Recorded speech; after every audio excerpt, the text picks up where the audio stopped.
Hozir Aziz aka oldilariga kirib ketyapmiz. Sizlarga va'da qilganimdek 18 yil oldin ustanovkadan dilerstvogacha kelgan odam to'g'risida suhbat qilamiz. 3 ta savollar beramiz hozir.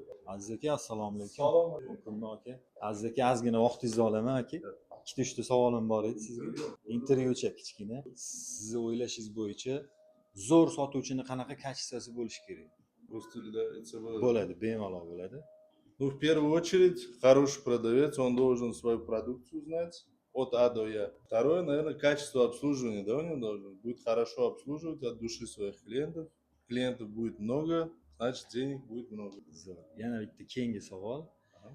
Sizni shu joygacha muvaffaqiyatga olib kelgan narsa sizda qaysi kачество rol o'ynagan? Nima deb o'ylaysiz? Yoshlar uchun juda qiziq bo'lardi javob bersangiz. Ну, в первую очередь, это настойчивость, всегда доводить начатое до результата.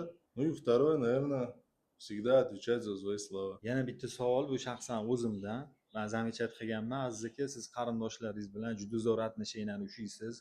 Bu yerda farzandingiz, aka ukalaringiz bilan yaxshi atnashinglarda hamma bitta joyda zo'r ishlaysizlar-da. Bu sizlar rahmni siz bilib turib qilasizmi? Sizga otangizlar o'rgatganmi yuzligilar? Shu to'g'risida qisqacha gapirib o'tsangiz zo'r bo'lardi. Уже платно будет. В первую очередь так положено, да, по религии, родственные связи поддерживать, скреплять. Ну и второе, как бы это воспитание, да, родители так воспитали, что нужно поддерживать друг друга. Вот так. Rahmat aka sizga savollarga javob berganingiz uchun. Sog'